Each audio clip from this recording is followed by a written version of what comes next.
Mountain Communications Building on the campus of Texas Christian University. This is TCU News Now.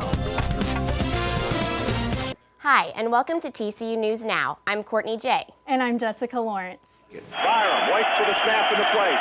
There it is. The kick is up. The kick is good. Auburn wins! With that win by the Tigers, the Horned Frog football team finished second in both the Associated Press Top 25 and the USA Today Coaches Poll. Oregon's loss to Auburn in the BCS National Championship game helped TCU to its highest ranking since 1938. The Frogs rang in the new year at the Rose Bowl. Chris Blake was in Pasadena from start to finish.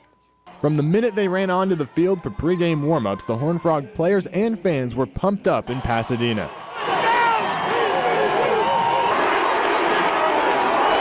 And after keeping the energy up all afternoon, the Horned Frogs squeaked by with a 21-19 win over Big Ten co-champion Wisconsin. As a program for 13 years, like I said yesterday, we've been trying to climb the mountain.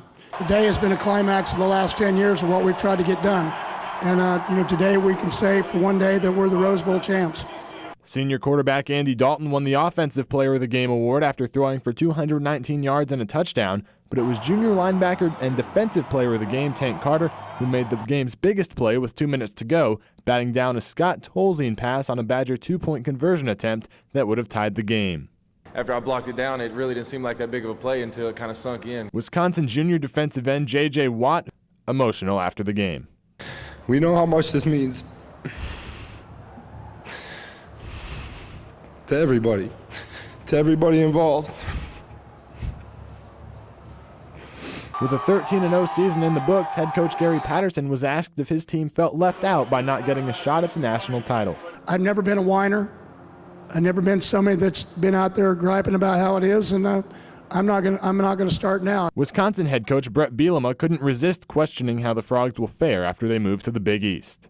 The truth will come out, when they do that, when they enter into a BCS conference and play someone of the caliber of those conferences week in and week out. But the Frogs think this game validates TCU on the national scale. I feel like we came in here and made a statement today. We were playing for all the non-AQ schools to show that these teams can play with anybody. TCU players say they never thought they'd get a chance to play in the Rose Bowl with its ties to the Big Ten and the Pac-10 conferences. But after they did come away with the win over the Wisconsin Badgers, the Horned Frog players were very humble after the game, thanking everybody in Pasadena for the experience they had while playing in the granddaddy of them all. Chris Blake, TCU News Now.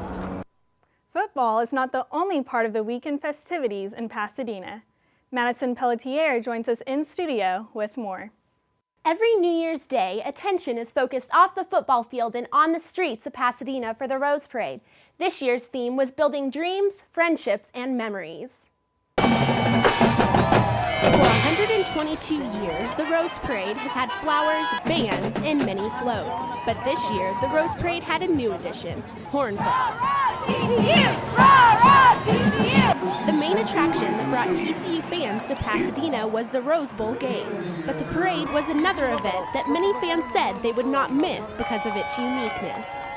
I feel like I drove 1,200 miles, so it's a really big deal. I've always seen it on TV, and it's really cool to actually be here. I'm here anyway. I'm going to experience this. Important because it's just a tradition, and it's part of the experience of TCU being in the Rose Bowl.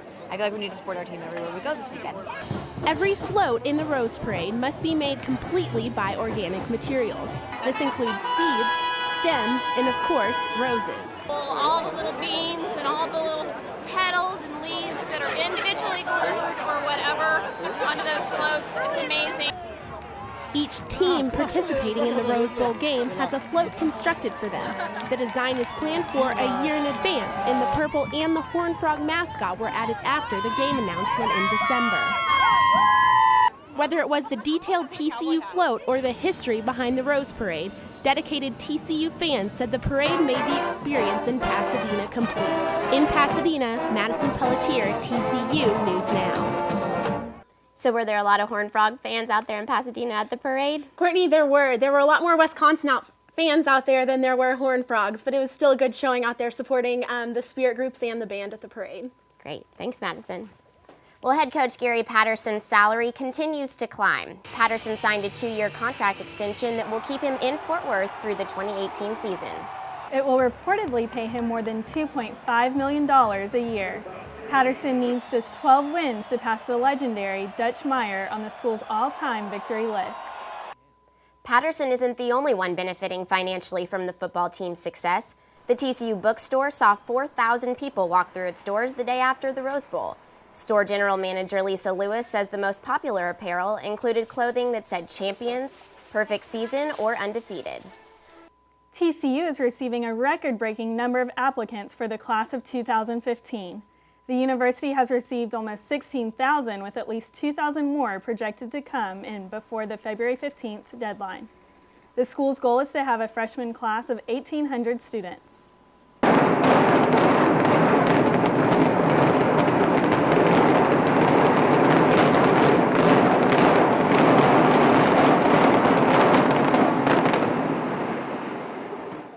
Remember back in December when the west side of Amon G. Carter Stadium was imploded? Well, we have an update for you.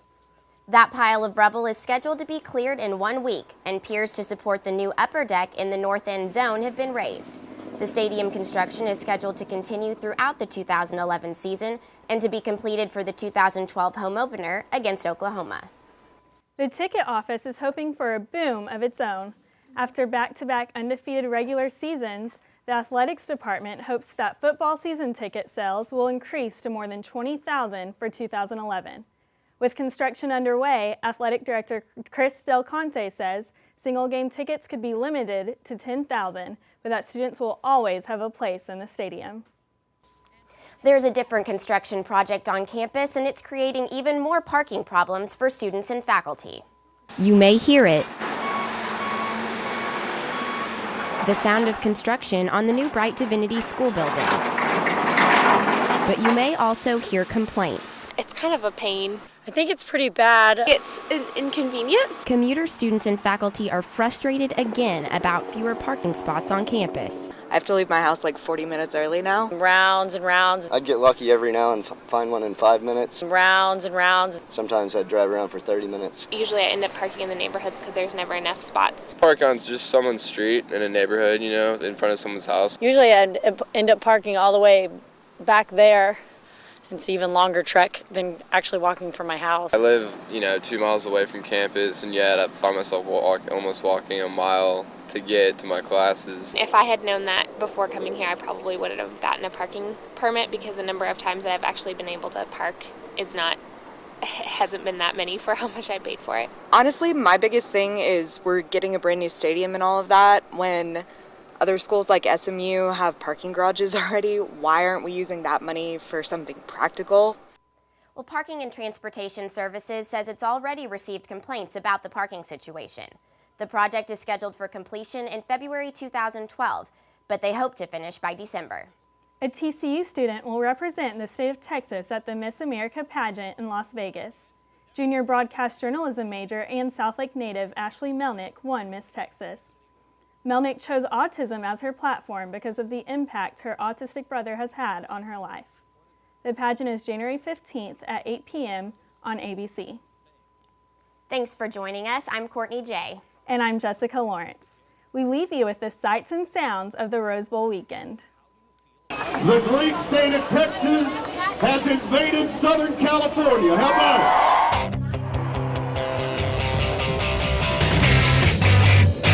Can they sell bowl tickets? 27,000 strong.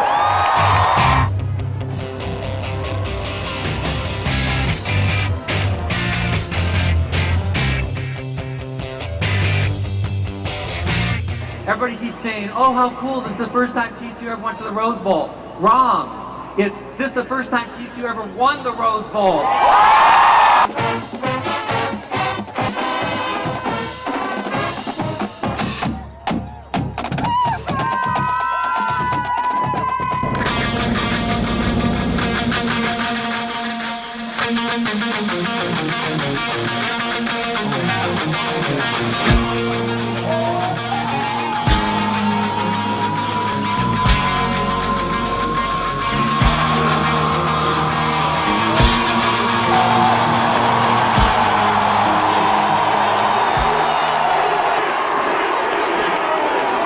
Pumps left, does now throws it up the middle of the field. Bart Johnson, touchdown, TCU. Ball tries to get the edge, dives for the end zone, touchdown.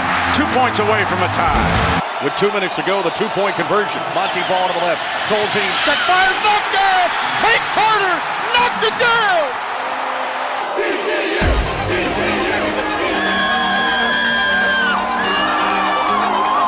And I feel like we came in here and made a statement today. I can say this. I think we proved that we could come on a big stage and we could win.